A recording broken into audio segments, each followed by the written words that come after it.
Okay, got it. Right, thank you. Mhm. Yes, I can give you the transcripts.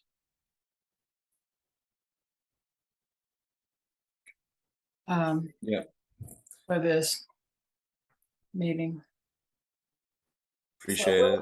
we're back. We're back for part two.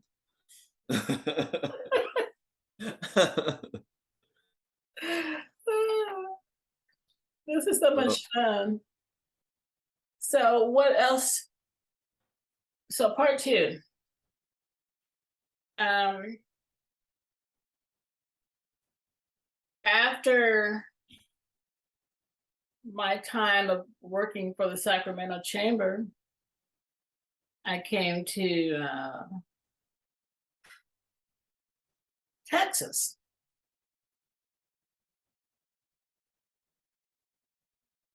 after that, you came to Texas? 2003, I arrived here.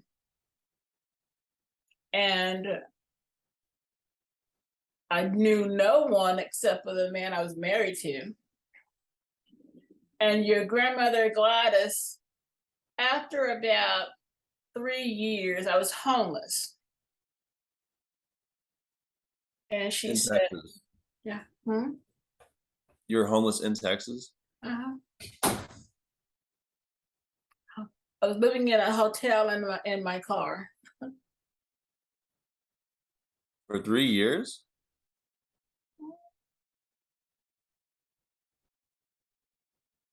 Didn't you have a husband?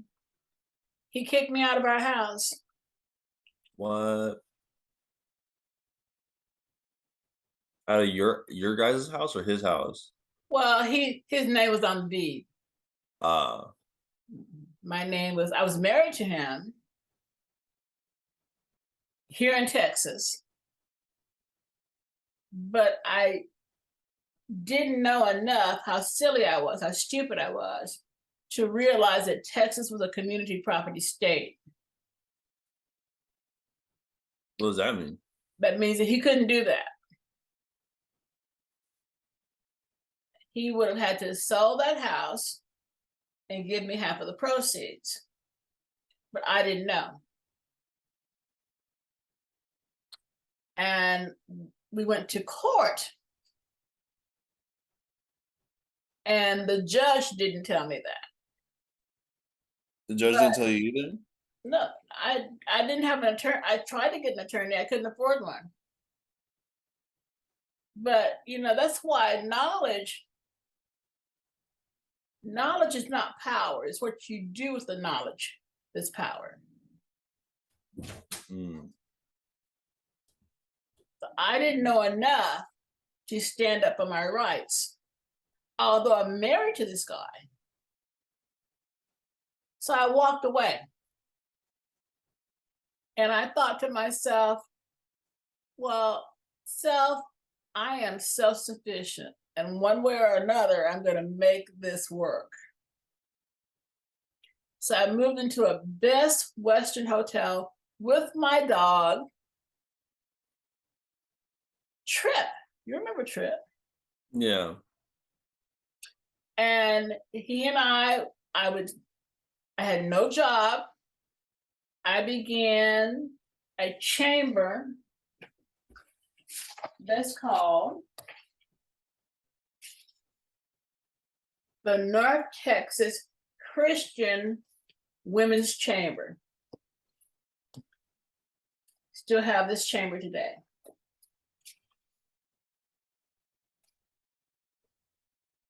And that's how I made my living, selling memberships for this Chamber of Commerce that I founded.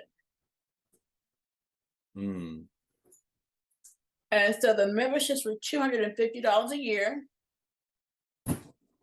So I felt like I could make enough money to pay my hotel rent and save money to get a house, which it took me 3.5 years to do that. That's insane. But thank God I was never on the street. and never sold my body. Thank God. To make money.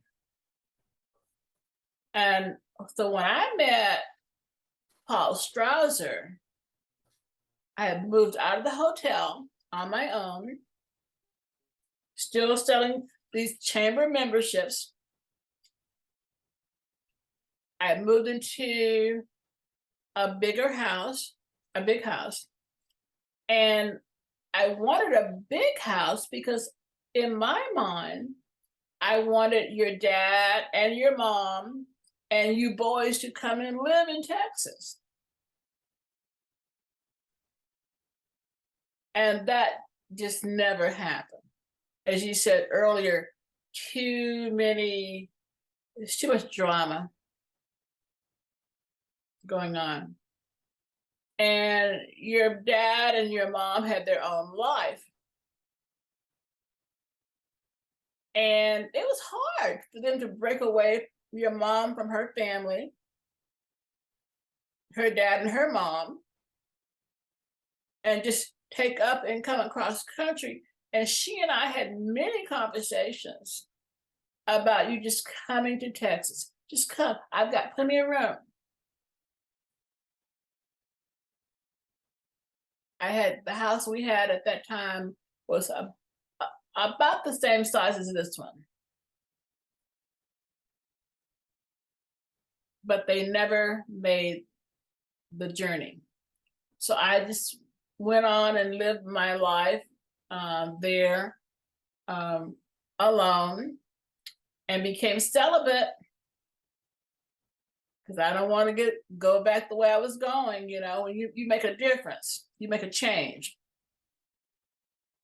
I did not want another man in my life. I wanted to focus on my business at that time because that's what brought me joy and income.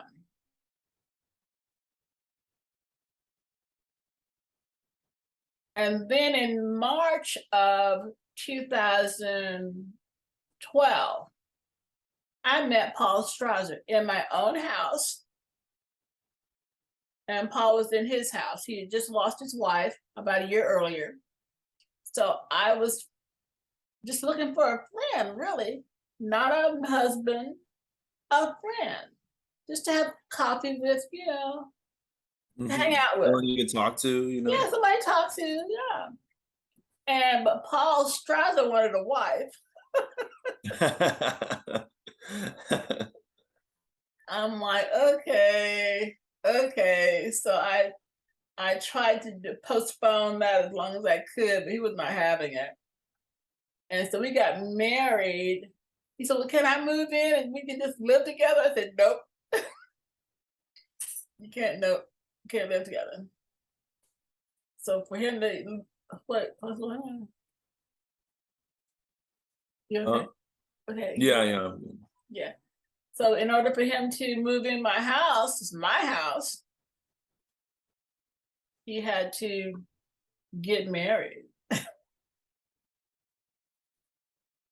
So we did. But I still had my business and was still making my own money. That's what's up, Grandma. What? I said that's what's up. That's what's up, making your own money. Yeah. Yeah. That's what's up. Yeah. So that's really it. What I learned throughout all of this is self-sufficiency. That's the key. That's the key. And to find joy and a certain amount of happiness in everything that you do. Because it's not worth doing it if you don't love it or like it or enjoy it. It's just not.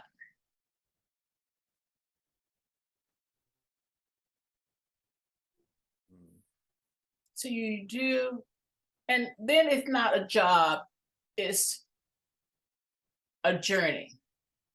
It's a journey because you enjoy the journey. Yes. So that's my takeaway. Enjoy the journey. There are ups and downs, this and that, stuff happens, life happens. I look at, I was laughing the other day at Mr. Elon Musk For what? because he was gonna buy Twitter, then he changed his mind. I didn't read why. Well, some things going on with the platform that he didn't like, but now he's gonna buy it again. He changed his mind again. So I laughed. Like, oh, God. I laughed because he changed his mind again. Now look at it this way. This man is one of the richest men in the world. And does he make mistakes? Yes.